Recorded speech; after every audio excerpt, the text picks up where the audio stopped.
Reshuffle Kabinet Indonesia Maju yang dilakukan oleh Presiden Joko Widodo di sisa masa jabatannya menimbulkan sejumlah tanda tanya.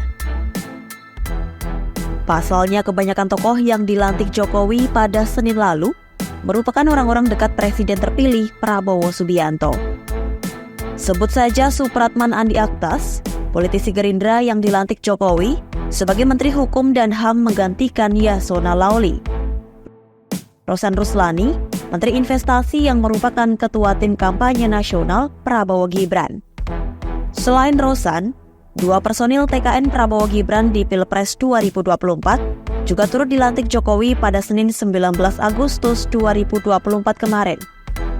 Di antaranya Angga Raka Prabowo, Direktur Media TKN Prabowo Gibran yang dilantik sebagai Wakil Menteri Komunikasi dan Informasi, serta Taruna Ikrar yang diangkat menjadi Kepala BPOM berkat rekomendasi Prabowo.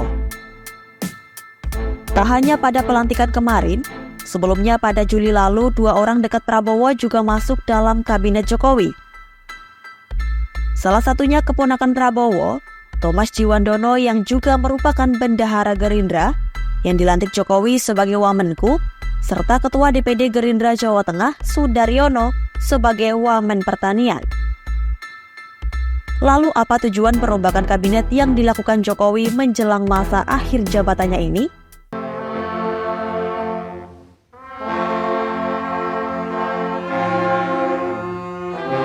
Sebelumnya, Koordinator Staf Khusus Presiden Ari Dwi Payana mengatakan reshuffle kabinet di penghujung jabatan ini dilakukan untuk mendukung transisi pemerintahan.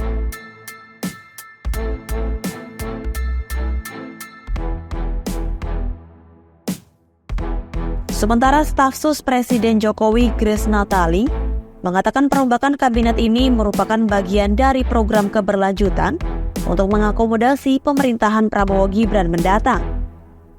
Menurutnya, reshuffle ini bagian dari sinkronasi untuk pembangunan yang berkelanjutan dalam rangka menuju Indonesia Maju. Grace menilai, para menteri yang baru dilantik ini akan berlanjut di era Prabowo Gibran kelak, sehingga masyarakat diimbau agar tidak berasumsi bahwa reshuffle ini hanya akan berdampak selama 2 bulan sisa jabatan Jokowi. Terkait hal itu, Gerindra menampik perombakan kabinet terdapat unsur politiknya. Ketua Harian Partai Gerindra Sufmi Dasko Ahmad mengaku, pihaknya memang meminta formasi sejumlah pos kementerian diganti guna sinkronasi antara pemerintahan Jokowi Prabowo. Sebelumnya, Jokowi melantik 6 orang dekat Prabowo sebagai pembantunya. Pengamat politik dari UIN Syarif Hidayatullah Jakarta Adi Prayetno menilai, langkah Jokowi merombak susunan kabinetnya justru lebih kental nuansa politik.